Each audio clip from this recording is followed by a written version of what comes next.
Hello and welcome to global affairs. मैं हूं निर्देश।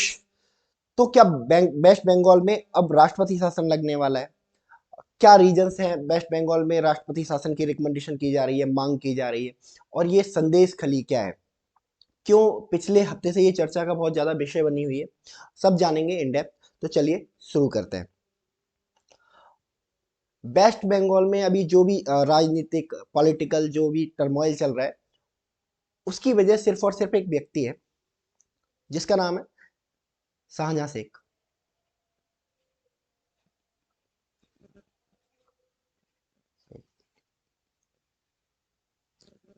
तो वेस्ट बंगाल का जो अभी पॉलिटिकल ड्रामा चल रहा है उसकी शुरुआत इसी कैरेक्टर से होती है। ये टीएमसी के लीडर है, जो वहाँ की एक रूलिंग पार्टी है, तृणमूल कांग्रेस, ममता दीदी की पार्टी है। तो उसके ये लीडर है।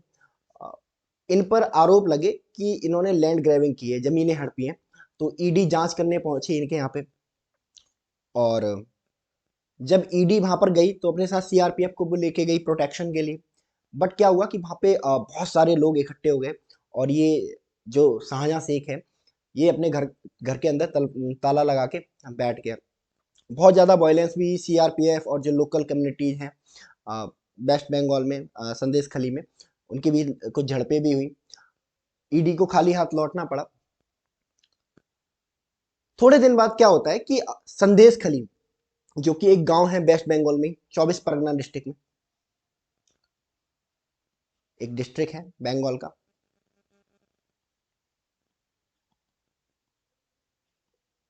24 परगना डिस्ट्रिक्ट, यहाँ से बहुत सारी जो महिलाएं हैं वो पुलिस स्टेशन पहुंचती हैं और वो मांग करती हैं कि भाई जो शाहजहां शेख है ना, उसको अरेस्ट करो। अदरवाइज धमकी दी जाती है वुमेन्स की तरफ से कि भाई हम आत्मदाह कर लेंगे, सुसाइड कर लेंगे। तो जब इनसे पूछा जाता है कि भाई आप क्यों शाहजहां शेख को मतलब गिरफ्तार करने की बात कर रहे हो, अरेस्ट करने की बात कर रहे हो, क्या किया है शाहजहां शेख ने आपके साथ में? तो इन महिलाओं ने बहुत सनसनीखेज आरोप लगाए। और जिसकी वजह से पूरे देश में भूचाल सा आ गया।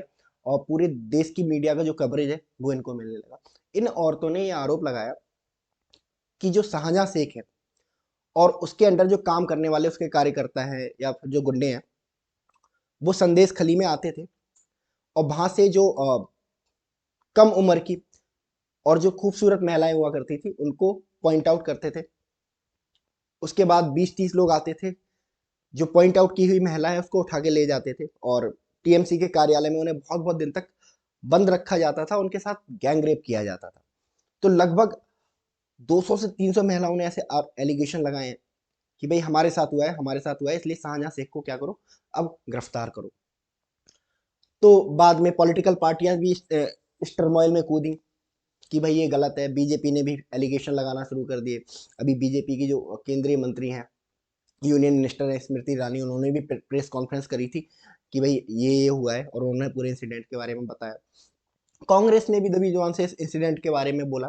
बट शुरू शुरू में लोग ऐसा मान रहे थे कि भाई अ, ये बस जो झगड़ा है ना वो पॉलिटिकल है और एलिगेशन का गेम चल रहा है। बट जब वहां पर national commission of SC NCSC, national commission of schedule caste की टीम को एक भेजा गया वहां पर जांच पड़ताल करने के लिए संदेश खली में, क्योंकि ये जो महिलाएं जिन्होंने एलिगेशंस लगाए थे ये सारी की सारी शेड्यूल कास्ट से बिलोंग करती थी।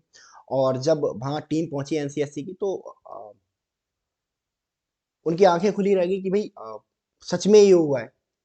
मतलब 21वीं सदी में एक डेवलपिंग भारत में जो सुपर पावर होने का दावा कर रहा है, वहां पर कुछ गुंडे, कुछ पॉलिटिशियन महिलाओं को चूज करते हैं, उन्हें उठा के ले जाया जाता है और उनके साथ बहुत बहुत दिनों तक, एक दिन नहीं, 2 दिन नहीं, बहुत बहुत दिनों तक गैंगरेप किया जाता है। देन उनको गांव में वापस छोड़ दिया जाता है। फिर दूसरी लड़की को या दूसरी औरत को उठाया जाता है, सेम रिपीट मोड में उसके साथ ये सब होता है। और ये 21वीं सदी में चल रहा है, ये मॉडर्न इंडिया में चल रहा है, ये मॉडर्न भारत में चल रहा है। ठीक है। इसके बाद NCSC ने रिकमेंड किया कि भाई हम रिकमेंड करते हैं कि वेस्ट बंगाल में अब प्रेसिडेंट रूल लगाया जाए। अब टाइम आ गया है कि वेस्ट बंगाल में प्रेसिडेंट रूल लगा दिया जाए। This is high time, this enough is enough. क्या ग्राउंड्स होते हैं प्रेसिडेंट रूल के, कब कब लगाया जाता है, लगेगा या नहीं लगेगा? और NCSC ने किस ग्राउंड पे बोला है कि भाई प्रेसिडेंट रूल लगाओ। तो जान लेते हैं प्रेसिडेंट रूल क्या है। आर्टिकल 355, आर्टिकल 355 को अगर ध्यान से पढ़ो तो आर्टिकल 355 सेंटर यानी कि केंद्र सरकार के ऊपर, केंद्र के ऊपर ये ड्यूटी इंपोज करता है, ये कर्तव्य सौंपता है कि सारी जो स्टेट गवर्नमेंट है वो प्रॉपर ऑर्डर में काम करे, कॉन्स्टिट्यूशनल जो प्रोविजन है उनके अंडर काम करे। ये मेक श्योर करना किसका जिम्मेदारी है? ये जिम्मेदारी है हमारे सेंट्रल गवर्नमेंट की। इसी के लिए आर्टिकल 356 बनाया गया। आर्टिकल 356 बनाया गया कि भाई आर्टिकल 365 के अंदर, 356 के अंदर अगर कोई स्टेट गवर्नमेंट ऑर्डर में काम नहीं करती है, कॉन्स्टिट्यूशन के अंडर काम नहीं करती है, तो वहां पर राष्ट्रपति शासन लगा दिया जाता है। तो आर्टिकल 356 किसको बिलोंग करता है? प्रेसिडेंट रूल को बिलोंग करता है। अब प्रेसिडेंट रूल लगता कैसे है, ग्राउंड्स ऑफ इम्पोजिशन क्या है? तो आर्टिकल 356 के इम्पोज होने के 2 ग्राउंड्स हैं। पहला ग्राउंड ये है कि अगर कोई ऐसी सिचुएशन स्टेट में अराइज हो जाती है कि जो स्टेट गवर्नमेंट है वो कॉन्स्टिट्यूशन के प्रोविजन के अंडर काम नहीं कर रही है, ठीक है, और राष्ट्रपति को इस बात का विश्वास हो जाता है, बिलीफ हो जाता है, तो राष्ट्रपति उस स्टेट में, उस राज्य में राष्ट्रपति शासन यानी कि प्रेसिडेंट रूल की डिक्लेरेशन कर सकते हैं। दूसरा जो प्रोविजन है आर्टिकल 365 के अंडर दिया हुआ है। आर्टिकल 365 कहता है कि भाई अगर कोई स्टेट सेंट्रल गवर्नमेंट के जो डायरेक्शंस हैं, इंस्ट्रक्शन है, उनको मानने से मना कर देता है बिलफुली, तो इस केस में भी वहां पर प्रेसिडेंट रूल लगाया जा सकता है। केवल और केवल 2 ग्राउंड्स हैं। 356 जो कि ये कहता है कि अगर स्टेट कॉन्स्टिट्यूशनल प्रोविजन के अंडर काम नहीं कर रहा है तब वहां पर प्रेसिडेंट लगा सकते हैं प्रेसिडेंट रूल। और 365 के अंडर ये कहा गया है कि अगर स्टेट जो है सेंट्रल गवर्नमेंट के या सेंटर के जो डायरेक्शन है उनको फॉलो करने में फेल हो जाता है तब वहां पे लगाया जा सकता है प्रेसिडेंट रूल। अब इस विषय पे जो संदेश खली में हुआ है, इस विषय पे अगर प्रेसिडेंट रूल लगाने की बात की जा रही है तो किस ग्राउंड पे की जा रही है? जो national commission of schedule caste है, ये भी एक कॉन्स्टिट्यूशनल बॉडी है। आर्टिकल 338 के अंडर इसको बनाया गया है। और इसके अलावा जो हमारा कॉन्स्टिट्यूशन है वो शेड्यूल कास्ट के लिए बहुत सारे प्रोटेक्शन देता है, फंडामेंटल राइट में, डीपीएसपी में, इसके अलावा हमारे पार्लियामेंट में, हर जगह जो हमारी शेड्यूल कास्ट है उसके लिए प्रोविजन किए गए। यानी कि शेड्यूल कास्ट के अगर राइट्स का वायलेशन होता है तो ये भी एक कॉन्स्टिट्यूशनल वायलेशन माना जाएगा ना। तो इसी ग्राउंड पे जो national commission for schedule caste है वो डिमांड कर रही है कि भाई अब प्रेसिडेंट रूल जो है वो लगाया जाना चाहिए यहाँ पर। चलिए नेक्स्ट, क्या ड्यूरेशन होती है, कब क्या कितना अप्रूवल लेना पड़ता है प्रेसिडेंट रूल के लिए? तो जब किसी स्टेट में प्रेसिडेंट रूल लगाया जाता है, ठीक है, तो ऐसे ही नहीं कि भाई सेंट्रल गवर्नमेंट का मन किया और उन्होंने प्रेसिडेंट रूल इम्पोज कर दिया। प्रेसिडेंट रूल लगने के बाद 2 महीने के अंदर इसको हमें पार्लियामेंट से भी पास करवाना पड़ता है, ठीक है। पार्लियामेंट से कितने महीने के अंदर? 2 महीने के अंदर।